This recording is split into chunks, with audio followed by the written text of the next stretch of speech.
ओम नमो भगवते वासुदेवाय। श्रीमद्भागवत महात्म कृष्णं नारायणं वंदे कृष्णं वंदे वदप्रियं कृष्णं द्वैपायनं वंदे कृष्णं वंदे प्रथाश्वतम्। अथ चतुर्थो अध्याय।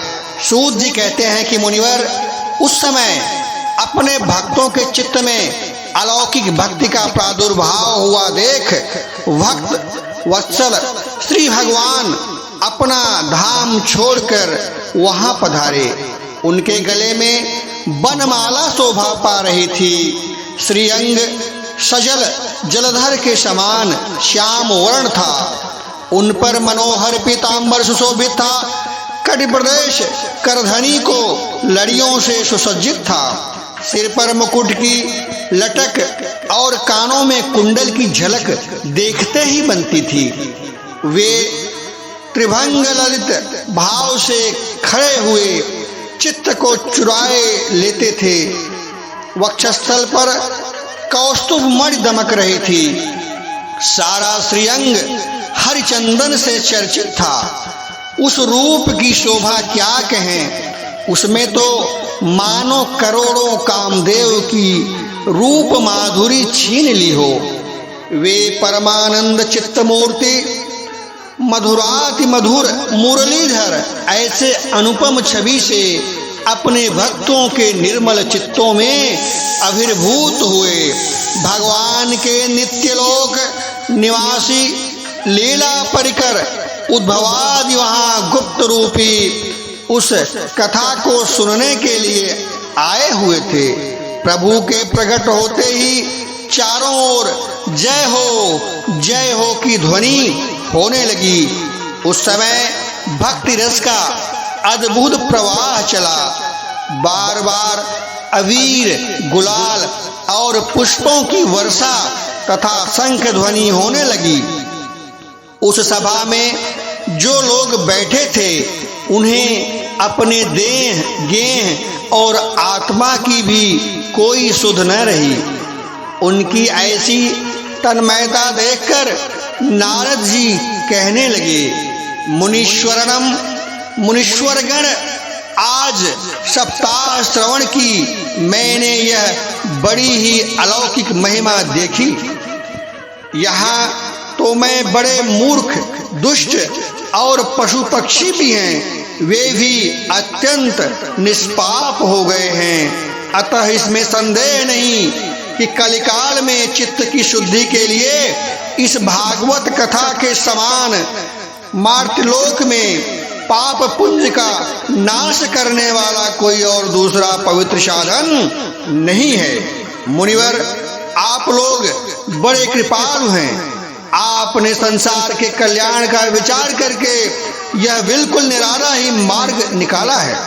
आप कृपया यह तो बताइए कि इस कथा रूप सप्ताह यज्ञ के द्वारा संसार में कौन कौन से पवित्र हो जाते हैं। सनकादि ने कहा, जो लोग सदा तरह तरह के पाप किया करते हैं, निरंतर दुराचार में ही तत्पर रहते हैं और उल्टे मार्गों से चलते हैं तथा जो क्रोधाग्नि से जलते रहने वाले कुटिल और काम परायण हैं, वे सभी इस कलयुग में सप्ताह यज्ञ से पवित्र हो जाते हैं। जो सत्य से च्युत माता पिता की निंदा करने वाला, तृष्णा के मारे व्याकुल, आश्रम धर्म से रहित, दंभी, दूसरों की उन्नति देखकर कुढ़ने वालों और दूसरों को दुख देने वाले हैं, वे भी कलयुग में सप्ताह यज्ञ से पवित्र हो जाते हैं। जो मदिरापान, ब्रह्म हत्या, सुवर्ण की चोरी, गुरु स्त्री गमन और विश्वासघात, ये 5 महापाप करने वाले, छल छद्म परायण, क्रूर पिशाचों के समान निर्दयी, ब्राह्मणों के धन से पुष्ट होने वाले और व्यभिचारी हैं, वे भी कलयुग में सप्ताह यज्ञ से पवित्र हो जाते हैं। जो दुष्ट आग्रह पूर्वक सर्वदा मन, वाणी या शरीर से पाप करते रहते हैं, दूसरे के धन से ही पुष्ट होते हैं तथा मलिन मन और दुष्ट हृदय वाले हैं, वे भी कलयुग में सप्ताह यज्ञ से पवित्र हो जाते हैं। नारद जी, अब हम तुम्हें इस विषय में एक प्राचीन इतिहास सुनाते हैं। उसके सुनते ही सब पाप नष्ट हो जाते हैं। पूर्व काल में तुंगभद्रा नदी के तट पर एक अनुपम नगर बसा था। वहाँ सभी वर्णों के लोग अपने अपने धर्मों का आचरण करते हुए सत्य और सत्कर्मों में तत्पर रहते थे। उस नगर में समस्त वेदों का विशेषज्ञ और स्रोत स्मार्त कर्मों से निपुण एक आत्मदेव नामक ब्राह्मण रहता था। वह साक्षात दूसरे सूर्य के समान तेजस्वी था। वह धनी होने पर भी भिक्षाजीवी था। उसकी प्यारी पत्नी धुंधुली, कुलीन एवं सुंदरी होने पर भी सदा अपनी बात पर अड़ जाने वाली थी। उसे लोगों की बात करने में सुख मिलता था। स्वभाव था क्रूर, प्रायः कुछ न कुछ बकवास करती रहती थी। गृह कार्य में निपुण थी, बहुत कृपण थी और झगड़ालू थी। इस प्रकार ब्राह्मण दंपति प्रेम से अपने घर में रहते और विहार करते थे। उनके पास अर्थ और भोग विलास की सामग्री बहुत थी। घर द्वार भी सुंदर थे, परंतु उससे उन्हें सुख नहीं था। जब अवस्था बहुत ढल गई तब उन्होंने संतान के लिए तरह तरह के पुण्य कर्म आरंभ कर दिए। वे दीन दुखियों की गौ, पृथ्वी, सुवर्ण और वस्त्रादि दान करने लगे। इस प्रकार धर्म मार्ग में उन्होंने अपना आधा धन समाप्त कर दिया, तो भी उन्हें पुत्र या पुत्री किसी का भी मुख देखने को नहीं मिला। इसलिए अब वह ब्राह्मण बहुत ही चिंतातुर रहने लगा। एक दिन वह ब्राह्मण देवता बहुत दुखी होकर के घर से निकलकर वन को चल दिया। दोपहर के समय उसे प्यास लगी, इसलिए वह एक तालाब पर आया। संतान के अभाव से दुख ने उसके शरीर को बहुत सुखा दिया था, इसलिए थक जाने के कारण जल पीकर वह वहीं बैठ गया। 2 घड़ी बीत जाने पर वहां एक सन्यासी महात्मा आए। जब ब्राह्मण देवता ने देखा कि वे जल पी चुके हैं, तब वह उनके पास गया और चरणों में नमस्कार करने के बाद सामने खड़े होकर लंबी लंबी सांसें लेने लगा। सन्यासी ने पूछा, कहो ब्राह्मण देवता, रोते क्यों हो? ऐसी तुम्हें क्या भारी चिंता आ गई है? तुम जल्दी ही मुझे अपने दुख का कारण बताओ। ब्राह्मण ने कहा कि महाराज, मैं अपने पूर्व जन्म के पापों से संचित दुख का क्या वर्णन करूं। अब मेरे पितर मेरे द्वारा दी गई तिलांजलि के जल को अपनी चिंता जनित सांस से कुछ गर्म करके पीते हैं। देवता और ब्राह्मण मेरा दिया हुआ प्रसन्न मन से स्वीकार नहीं करते। संतान के लिए मैं इतना दुखी हो गया हूँ कि मुझे सब सूना सूना ही दिखाई देता है। मैं प्राण त्यागने के लिए यहाँ आया हूँ। संतान हित जीवन को अधिकार है, संतान हित गृह को धिक्कार है, संतानहीन धन को धिक्कार है और संतानहीन कुल को धिक्कार है। मैं जिस गाय को पालता हूँ वह भी सर्वदा बाज हो जाती है। जो पेड़ लगाता हूँ उस पर भी फल फूल नहीं लगते। मेरे घर में जो फल आता है वह बहुत जल्दी सड़ जाता है। जब मैं ऐसा अभागा हूँ और पुत्रहीन हूँ, तब फिर इस जीवन को ही रखकर मैं क्या करूँगा। यों कहकर वह ब्राह्मण दुख से व्याकुल हो उस सन्यासी महात्मा के पास फूट फूट कर रोने लगा। तब उस यतिवर के हृदय में बड़ी करुणा उत्पन्न हुई। वे योगनिष्ठ थे। उन्होंने उसके ललाट की रेखाएं देखकर सारा वृतांत जान लिया और फिर उसे विस्तार पूर्वक कहने लगे।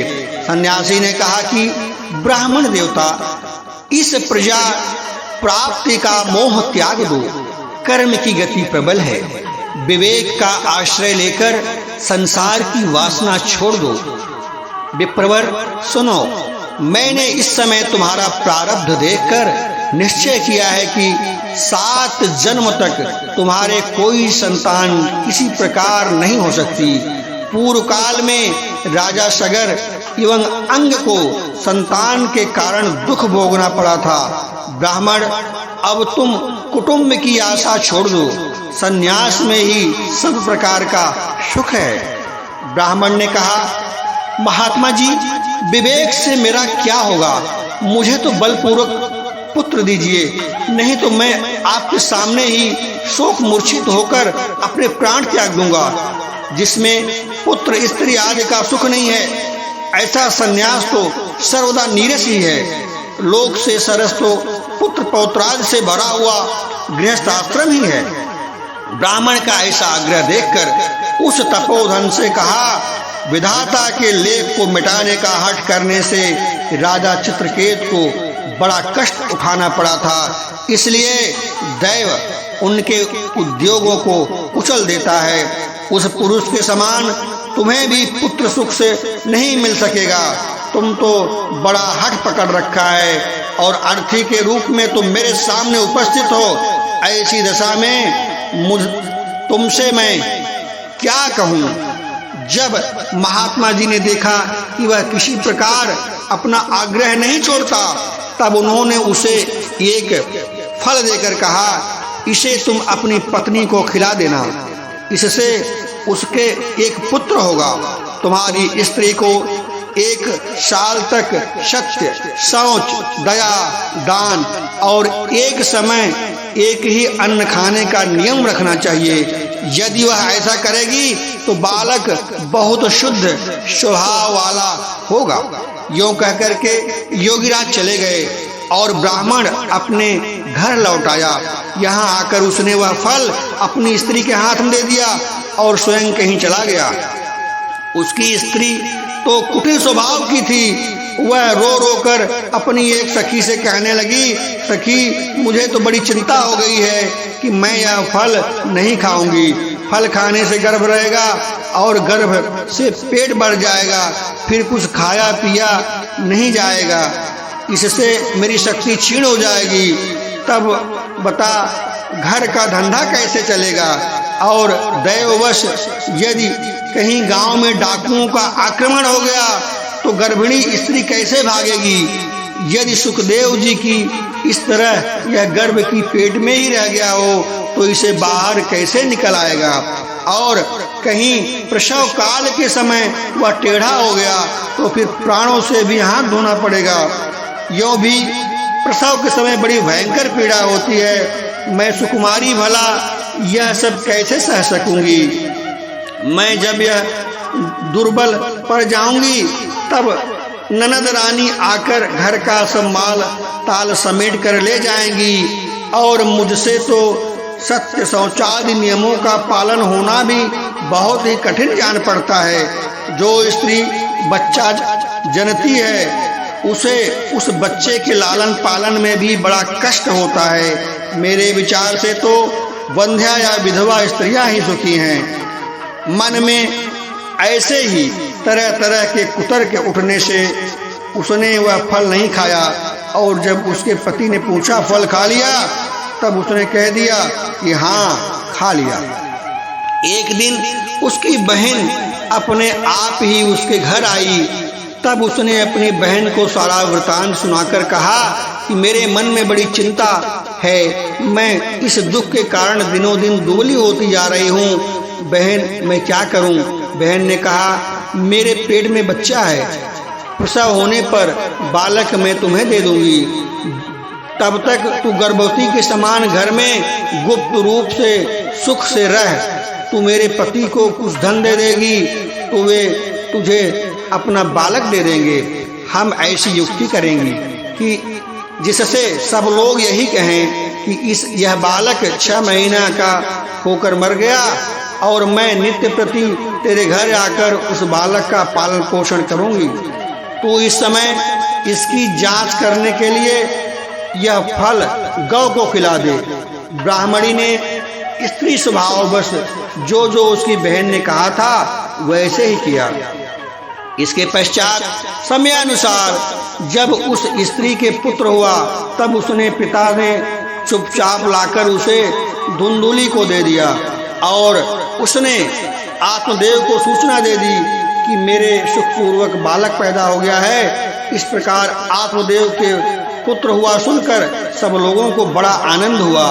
ब्राह्मण ने अपना जात कर्म संस्कार करके ब्राह्मणों को दान दिया और उसके द्वार पर गाना बजाना तथा अनेक प्रकार के मांगलिक कृत्य होने लगे। धुंधुली ने अपने पति से कहा, मेरे स्तनों में तो दूध ही नहीं है, फिर गौ आदि किसी अन्य जीव के दूध से मैं इस बालक का किस प्रकार पालन करूंगी। मेरी बहन के अभी बालक हुआ था, मर गया है, उसे बुलाकर अपने यहाँ रख लें, वह आपके इस बच्चे का पालन पोषण कर लेगी। तब पुत्र की रक्षा के लिए आत्मदेव ने वैसा ही किया तथा माता धुंधुली ने उस बालक का नाम धुंधकारी रखा। इसके बाद 3 महीने बीतने पर उस गौ के भी एक मनुष्य आकार का बच्चा हुआ। वह सर्वांग सुंदर, दिव्य निर्मल, सुवर्ण की सी कांति वाला था। उसे देखकर ब्राह्मण देवता को बड़ा आनंद प्राप्त हुआ और उसने स्वयं ही उसके सब संस्कार किए। इस समाचार से और सब लोगों को भी बड़ा आश्चर्य हुआ कि वे बालक को देखने के लिए आए तथा आपस में कहने लगे, देखो भाई, अब आत्मदेव का कैसा भाग्य उदय हुआ। कैसे आश्चर्य की बात है कि गौ को भी ऐसा दिव्य रूप बालक उत्पन्न हो गया है। देव योग से इस गुप्त रहस्य का किसी को भी पता तक न लगा। आत्मदेव ने उस बालक के गौ के कान देखकर उसका नाम गोकर्ण रखा। कुछ काल बीतने पर ये दोनों बालक जवान होने लगे।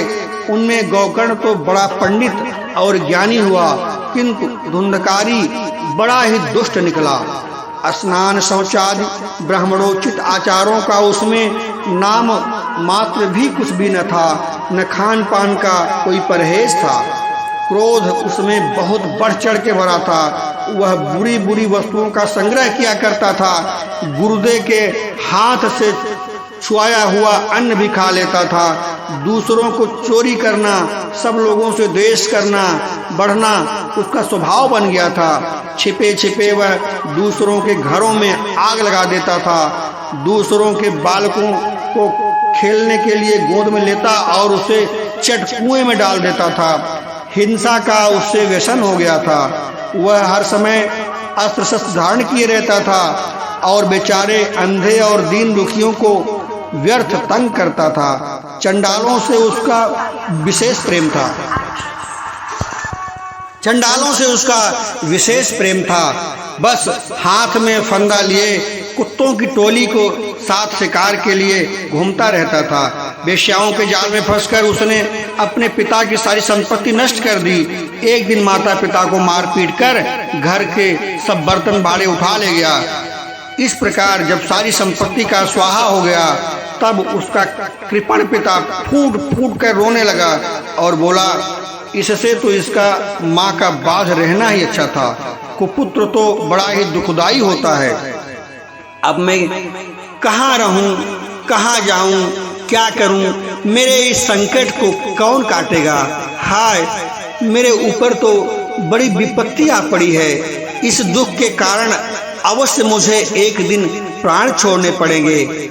उसी समय परम ज्ञानी गोकर्ण जी वहां पे आए और उन्होंने पिता को वैराग्य का उपदेश करते हुए बहुत समझाया। वे बोले, पिताजी, यह संसार असार है। यह अत्यंत दुख रूप और मोह में डालने वाला है। पुत्र किसका, धन किसका? स्नेहवान पुरुष रात दिन दीपक के समान जलता रहता है। सुख न तो इंद्र को है और न चक्रवर्ती राजा को ही। सुख है तो केवल विरक्त एकांत जीवी मुनि को। यह मेरा पुत्र है, इस अज्ञान को छोड़ दीजिए। मोह से नरक की प्राप्ति होती है। यह शरीर तो नष्ट होगा ही, इसके लिए सब कुछ छोड़कर वन में चले जाइए। गोकर्ण के वचन सुनकर आत्मदेव वन में जाने के लिए तैयार हो गया और उनसे कहने लगा, बेटा, वन में रहकर मुझे क्या करना चाहिए, यह मुझसे विस्तार पूर्वक कहो। मैं बड़ा मूर्ख हूँ। अब तक कर्मवश स्नेह पास में बधा हुआ अपंग की भांति इस घर रूपी अंधेरे कुएं में ही पड़ा रहा। तुम बड़े दयालु हो, इससे मेरा उद्धार करो। गोकर्ण ने कहा, पिताजी, यह शरीर हड्डी मांस और रुधिर का पिंड है। इसे आप मैं मानना छोड़ दीजिए और स्त्री पुत्रादि को अपना कभी भी न मानिए। इस संसार को रात दिन क्षणभंगुर देखें। इसकी किसी भी वस्तु को अस्थाई समझकर उसमें राग न करें। बस एकमात्र वैराग्य से रसिक होकर भगवान की भक्ति में लगे रहें। भगवत भजन ही सबसे बड़ा धर्म है। निरंतर उसी का आश्रय लिए रहें। अन्य सब प्रकार के लौकिक कर्मों से मुख मोड़ लें। सदा साधुजनों की सेवा करें। भोगों की लालसा को पास में पटकने दें तथा जल्दी से जल्दी दूसरों के गुणों और दोषों पर विचार करना छोड़कर एकमात्र भगवत सेवा और भगवान की कथाओं के रस का ही पान करें। इस प्रकार पुत्र की वाणी से प्रभावित होकर आत्मदेव ने घर छोड़ दिया और वन की यात्रा की। यद्यपि उसकी आयु इस समय 60 वर्ष की हो चुकी थी, फिर भी बुद्धि ने पूरी दृढ़ता थी। वहाँ रात दिन भगवान की सेवा पूजा करने से और नियम पूर्वक भागवत के 10वें स्कंद का पाठ करने से उससे भगवान श्री कृष्णचंद्र को प्राप्त कर लिया था। इति श्री पद्म पुराणे उत्तरखंडे श्रीमद्भागवत महात्म्ये विप्रमोक्षो नामक 4थो अध्याय पूर्णम। बोलो वृंदावन बिहारी लाल की जय।